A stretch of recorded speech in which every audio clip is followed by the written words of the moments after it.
What's up, guys, and welcome to the next to last episode of the first season of the Bubba Speed Career Mode in MotoGP 19. Bubba is currently in 4th position. He's a bit off of the top spot, so he has some work to do, but he still has 2 races in this video and then 2 more races in the last episode of the season. So he needs basically 4 wins to have any kind of a chance of actually winning this title. Question is, can he actually do it? And I guess technically doesn't necessarily need 4 wins, but he needs to finish above Canet, Antonelli, and Della Porta as often as possible. Going into Motegi is actually a track that I really like. It's one of my favorites. It's a classic track. The only problem is it's actually going to be in the wet. Every session between practice and qualifying, it was raining, and of course that makes it pretty difficult considering all season long we've had a lot of problems in these kind of conditions. It's unfortunate because when the track is dry, generally Bubba is extremely fast here, so he definitely would have been able to hope for a win, but you know, having to be very aggressive in this kind of conditions is just kind of, it's not really favorable. So up against it here, but I will say, like, ever since the original MotoGP on the PS2, I didn't play the ones on the PS1 or anything like that. I'm pretty sure there were ones. I've never really checked, but those were the first games I played, and I've been loving this track ever since, essentially. I mean, whether it's Gran Turismo, whether it's Forza, whatever it is, I love this track. So I just feel like, you know, it's one of the most entertaining ones, and I would love to know what you guys think of it, especially because after this is Phillip Island, which are 2 of the best tracks on the entire calendar. And actually, you know what, now that I think about it, the entire Asian/Oceania portion of the MotoGP calendar is actually really good, especially with Valencia ending it to, you know, of course, that's in Europe, but still, it's technically the same part of the calendar, and it's just, you know, it's a really good way to end the season. You know, some really fun tracks, some really fast tracks, and just some of the most classic ones too. But regardless, right now, Bubba Speed is all the way up to 11th, which isn't bad. We've seen him do better. We have seen him actually, I think it was Aragon, right, where he went from dead last or next to last all the way to winning, which he didn't actually win because there was a little bullshit penalty, and he ended up finishing 2nd. So we have seen Bubba make some insane comebacks and get some really good results in situations where you wouldn't have expected it, and right now he's already up to around the top 10, so that's a pretty solid performance as it is. Hopefully, as time goes on, he can get a little bit closer. I mean, this is probably the part of the track where he's going to struggle the most because, you know, it's a bit difficult as it is in the dry.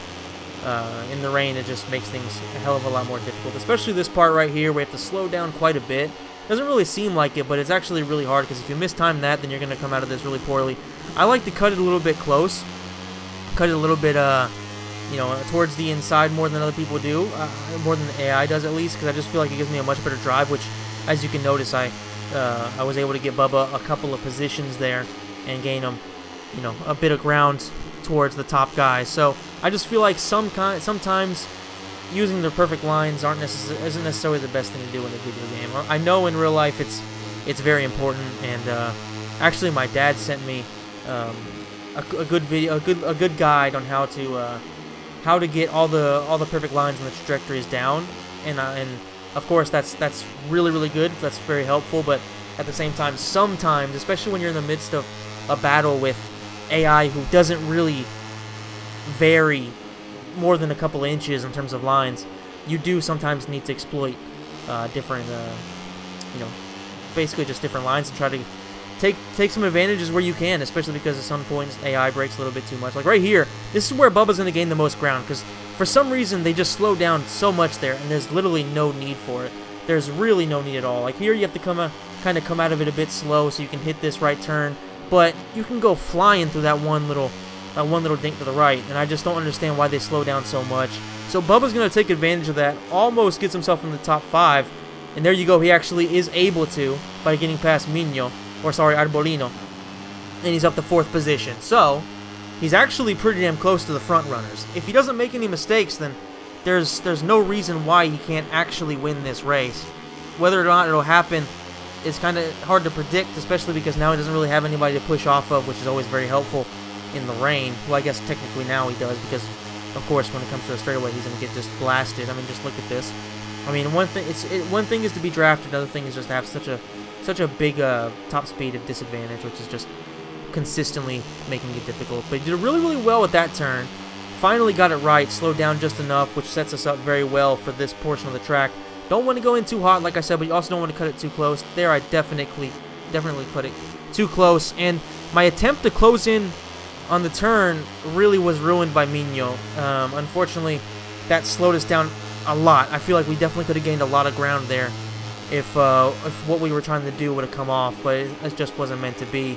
And now we're back all the way in 8th with, you know, I'm not going to lie, struggling a little bit. Struggling to keep the bike basically upright. I mean, as you can tell, it's sliding a lot, and it's kind of difficult because, of course, the tires aren't too beat up, but for some reason it's just like this lap right here, the bike wasn't performing at the same degree, as the same quality as it was in the earlier lap. So difficult to understand exactly why, but it's the truth. There is no damage and stuff like that in the game, so that's not really a factor here. There's not like you know, bumping into people or anything like that. So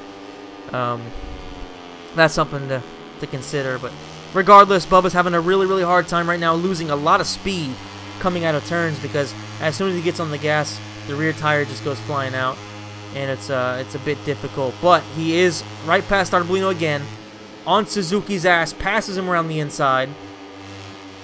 Can he get past Minho and Ramirez? That would be huge. Not necessarily for like the title, because at this point the title is pretty much, you know, out of his hands, but it would be huge for at least for his chances of actually finishing like second, which you could say, you know, second is the first loser, but at the same time, for a guy who's in his debut season and he's using a horrible bike, second would be very far from being considered an unsuccessful season, especially because the team's objective was like 15th or 20th or something like that. So he's definitely outshining any expectation anybody could have had, and even finishing 5th in this race wouldn't be too bad considering how far back Bubba started.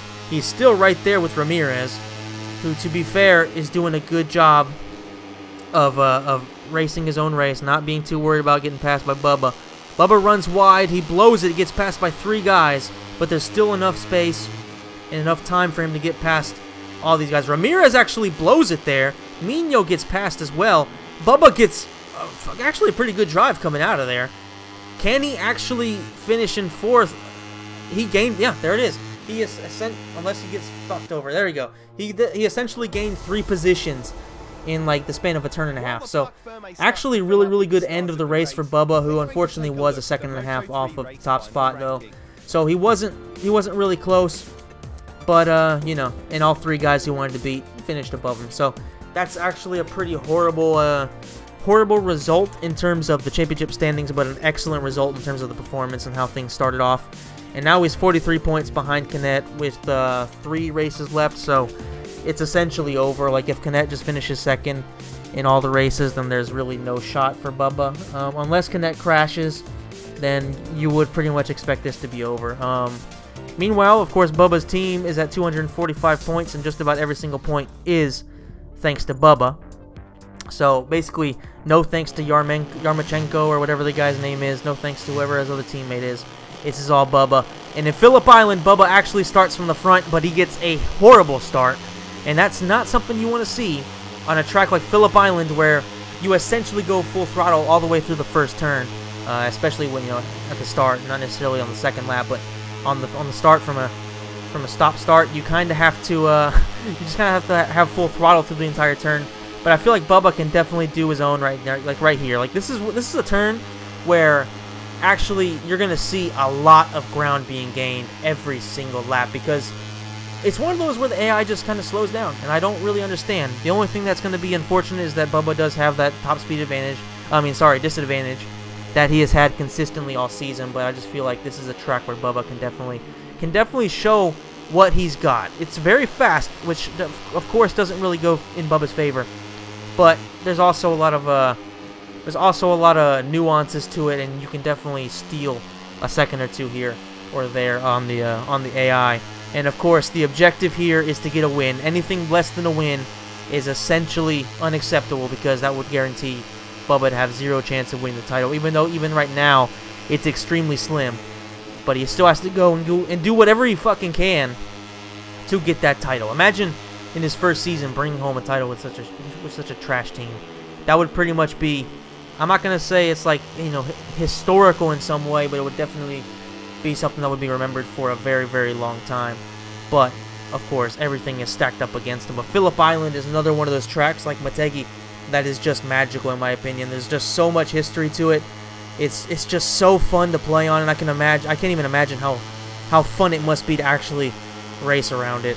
It must be, you know, just one of those tracks where once you get to this point right here, you're just like, oh my, like, holy shit. Imagine be doing this on a MotoGP bike where you're 320 kilometers per hour, just flying down there. You go into this right turn.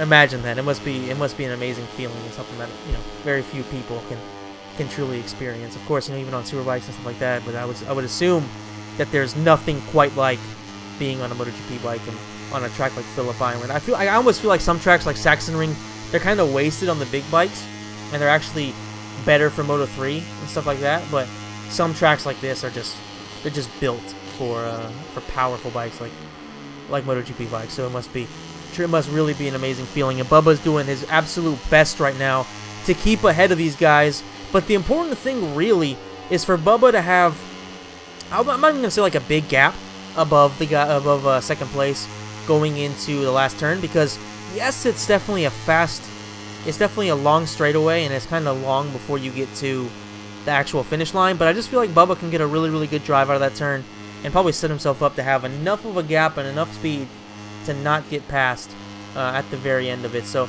Bubba should be feeling confident, because in qualifying, of course, he was a lot faster than everybody else. I think it was like half a second. So if he can just race his own race, stay calm, and do his own thing, then he shouldn't have any problems. And if worse comes to worse, be a bit defensive. And that's one of the things that Bubba needs to work on, and essentially me. Shocker, right? Essentially, I need to work on the fact that, you know, a lot of times I'm not gonna say I choke, because choking would entail me being the favorite and me being just, you know, stunningly dominant. That's what choking would be, in my opinion. I would say it's more like making mistakes in the middle of a battle, and like I said, that could be considered choking depending on the way you look at it. I don't really see it that way, because I don't really consider myself the favorite in this scenario in any kind of race. But at the same time, mistakes have been made, and I do feel like that's something that desperately needs to be worked on. And you know, we need to improve on actually keeping our composure and racing our race when we're up front, because like right now we have so much distance between us and second place that there should be basically no pressure. Just keep it calm, just do what you know how to do around the track, and nothing bad can happen to you, right? However, a lot of times that isn't quite the case, but right here Bubba is looking very, very, very confident. Like this turn right here is one that usually is pretty difficult for me. I usually come out of it pretty bad in this game, but that time came out of it pretty well. Maybe went a little bit too slow, but the important thing really is to keep it safe and to keep it, and essentially not make any mistakes that are going to cost you with a penalty. Because if you lose by getting past and being outridden, that's fine. But if you lose to a penalty, that's extremely frustrating. Like right here, took it way too slow, way too slow. Gonna get a good drive coming out of it because the line is actually right, but we took it way too slow, and that does give them an opportunity if Bubba makes a mistake to get right back into it. You can see in the HUD in the bottom left corner, they are right on Bubba's ass, whereas they were about a second behind. And this is a long straightaway, so can Bubba actually keep ahead of him? I mean, he has a decent gap right there. Like I said, he's gonna get a good drive out of there, and he's gonna hold his own, and he gets another win in a very difficult season. But you have to see that's what, like his 5th or 6th win. So definitely overall has done very well. The only thing that's been lacking has been consistency. If with a better bike next season, and of course better performances by Bubba himself, I feel like Bubba can definitely compete for a title. And a lot of that, like I said, it really depends on what kind of a quality bike he can be on in the next season. See what offers come across, and of course that will be played in MotoGP 20. As I said yesterday, I'm going to be putting out, of course, this episode, and then the next one's going to come out tomorrow. Okay, so tomorrow I'm going to have a FIFA video out and this. That way we can end the MotoGP 19 portion of it. We can jump straight into MotoGP 20. And with the championship standings, Bubba is now 38 points back, so didn't really gain much of anything, unfortunately. But that's to be expected. You know, Canet's going to be, he's going to be really tough to actually gain on, because he's just been so consistent. Like, he wasn't doing great in the first part of the season, but he has really turned it around in this second half of the season. Like, he's pretty much always been first or second, and he's just been I don't know. He kind of reminds me of Nicky Hayden the year he won the title, because he you know, he hasn't necessarily won a lot of races, I feel like, but he's definitely been on the podium pretty much every single time, and that does go a long way. I mean, consistency is key. Of course, winning races helps a lot, but as long as you can be consistent, sometimes that's enough. And Valentino Rossi actually won the title, which is just, I would say, pretty much impossible at this point. I mean, like, with all due respect to Rossi, Marquez is just a step above him. He's younger, he's faster, and he's, of course, on a better bike, so very, very unlikely. But I hope you guys enjoyed the video. If you did, please hit the like button, subscribe to the channel, hit the notification bell so you're notified every single time one of my videos comes out, which is the best way you can support a small channel like mine. Thank you so much for watching, guys, and I'll see you in the next video.